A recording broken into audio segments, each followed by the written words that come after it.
Hey everybody, welcome back to another WV Guns and Goats video, and today we are taking a look at what might be the best sub $400 1911 on the market.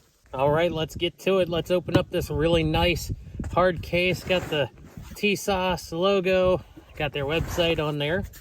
Two really nice latches here. Got spots for a lock if you want to lock this case. And as I said, I always am a fan of a nice case when you buy a new gun. So let's see what we got inside of it. Oh, we've got a trigger lock package, a offer for saving 10% off your first order from Tisas's web store. We got some additional parts, another code key there. So we have the gun here, a trigger lock, little chamber flag there. We've got a spare magazine. We've got a cleaning brush, a cleaning rod, and then up here we have our user manual. Flip through that real quick. Does it say full color manual? It might be. No, just got some illustrations there. There's the parts of the gun, how to load the magazine, firing, sight picture, etc., disassembly, and the list of part names for the gun. But what you guys came here to see was this gun. This is the Tisas Railed Duty 9mm 5-inch full size. Now they also make a commander length gun, which still has a full size grip, and however that has a 4.25-inch barrel. And we've got the little card here saying this is a forged 1911 in 9mm, forged frame and slide, series 70 internals, uses standard 1911 magazines, and hardened before machining, HBM, says the same on the back. Now, what's really neat about this gun is Tisas has recently, some of their earlier guns used metal injection molded MIM parts. Tisas has switched to all machined from bar stock. As I said, the earlier guns had some metal injection molded parts on it, but these later production guns do not. Just a very, very smooth gun to operate. We have a countersunk takedown pin here. Got a nice rail on the bottom. The machining on this is excellent. Pulls back extremely smoothly. The only one complaint I'd say I would have is that the mag release button is kind of stiff, but this is a brand new, you saw me take it out of the box. It's only been opened for them to check the serial number. Has not been fired by me yet, but that's what we're going to do in this video tonight. There's the 10 round 9mm magazine. Take the other one out of the bag here. Also a 10 round 9mm magazine. These kind of look like Mec-Gar mags. It wouldn't surprise me if they were made by Mec-Gar. No checkering on the front strap here. We've got a straight mainspring housing with line serrations on it. Nicely fit here at the back of the slide. There's nothing sticking up, nothing indented there. It is a very nice machined finish. The trigger, we're going to pull it here. Pull, yep, there it is. Back to the wall and fire. Cycles extremely smoothly. We're going to lock it back. As usual, we got our Lucas gun oil. I have not cleaned this gun, so it's probably still got the packing grease on it. I didn't see any extreme amounts of lubrication from the factory, so I don't feel bad about not cleaning this gun first. We're going to put a few drops of this Lucas red gun oil. Not sponsored by them. I just like the product there.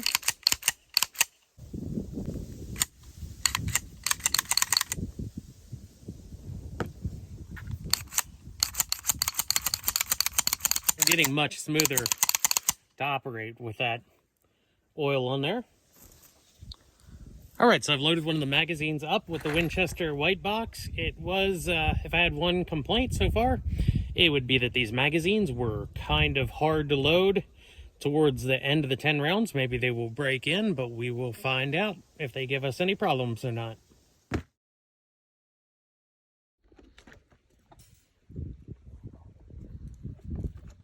you're along for the ride with me for first shots.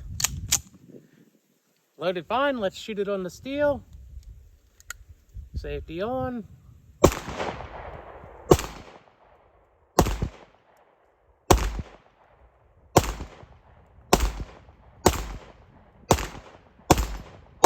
Okay, well, it seems like running a mag through kind of loosened up that follower.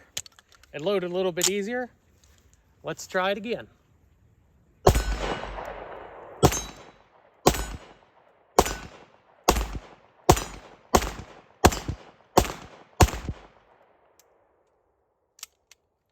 Okay, so it just failed to lock back that time. Still not a huge issue. Second 10 rounds fired through this handgun.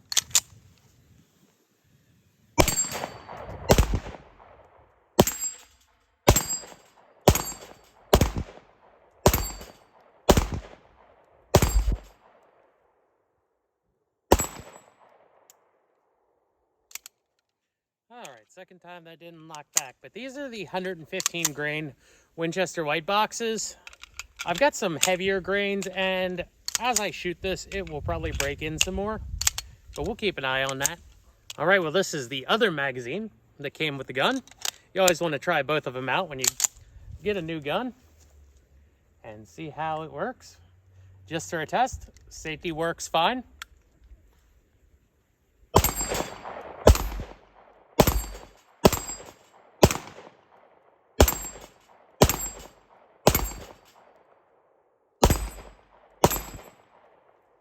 Locked back that time, perfectly fine.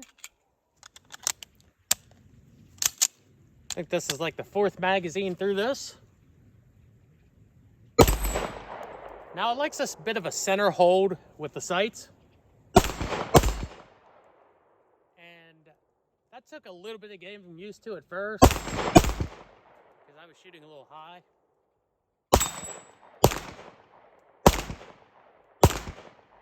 So, just a little bit of getting used to it.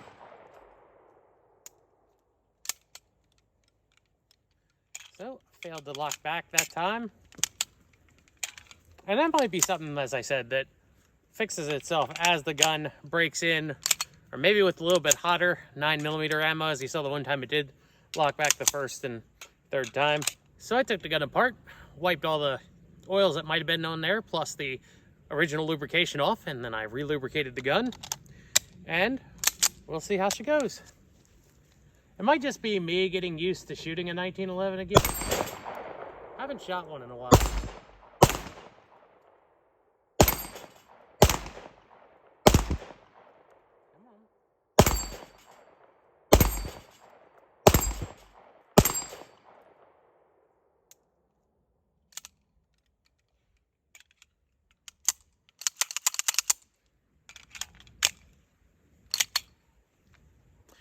Let's try a different ammunition in this gun. All right, so here we have the S&B 124 grain 9mm with the brass colored bullets. All right, so shooting that last one, I realized that the hold has to be at this distance of about 7 yards, has to be just a little higher than you think it should be on the target.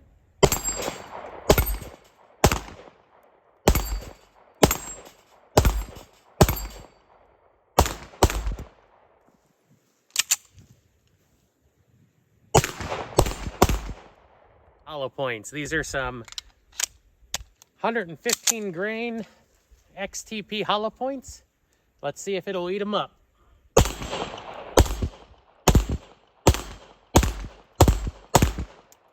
I'm thinking the reason it's not locking back might be these magazines. I'll have to contact Tisas or STS Imports, the company that handles the Tisas importation, and see what they think.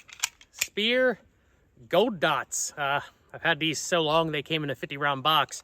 If you guys think you might have some info about why it seems to pick and choose the last round slide locking back, if it might be something I'm doing, maybe something in the gun, or something with the magazines, let me know in the comments below.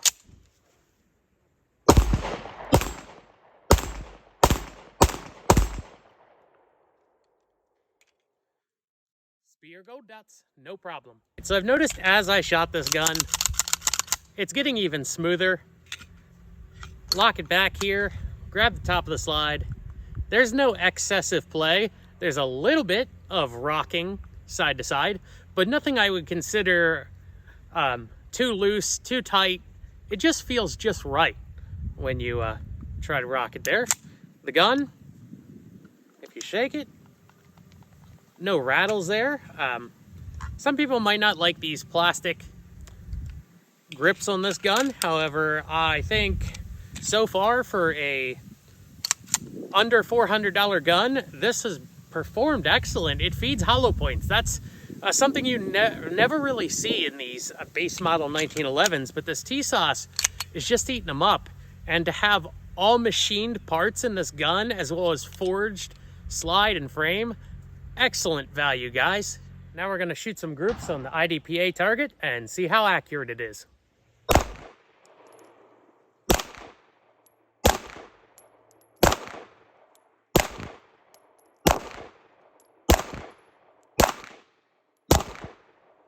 .115 grain, grind hard ammunition.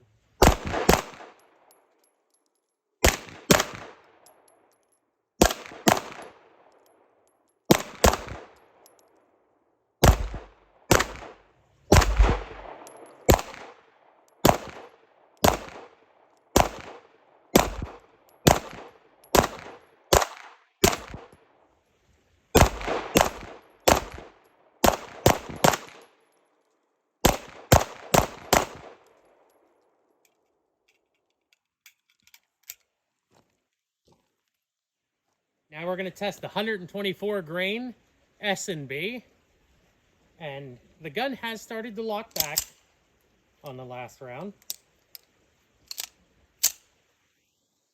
So let's see how the accuracy goes. I'm not going to shoot the A-zone on this target. I'm going to shoot it a little low.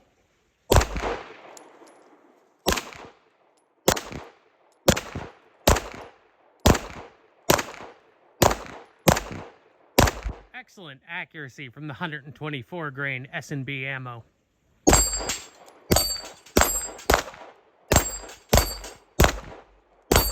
Let's try that plate rack again. First shots from the box to the range, right from the FFL review of this SDS imported Tisas manufactured full-size 5-inch railed 9mm 1911 handgun. This gun hits way above its price range, and we'll talk about that here in a moment. You've got, once again, a forged frame and slide, 3-dot sights. You've got a commander hammer, an extended beaver tail, the extended grip safety, skeletonized trigger. You get 2 magazines, and you get a gun that has all machined parts inside of it. These recent batches, as I said at the start of this video, Tisas has moved away from MIM to a machined pistol. You would have to pay way over $1,000 to get a US manufactured 1911 with those features. A lot of the manufacturers out there are using metal injection molded. Tisas is not. However, once people start discovering these guns, how good of a value they are, under $400, that price is going to shoot way up. So if you've been thinking about getting a 1911, if you don't have one like me, if you wanted to add one to your growing collection of 1911s, take a look at these guys. Like, comment, and subscribe. Let me know what you think. And remember, if you're not out there having fun shooting, what are you doing?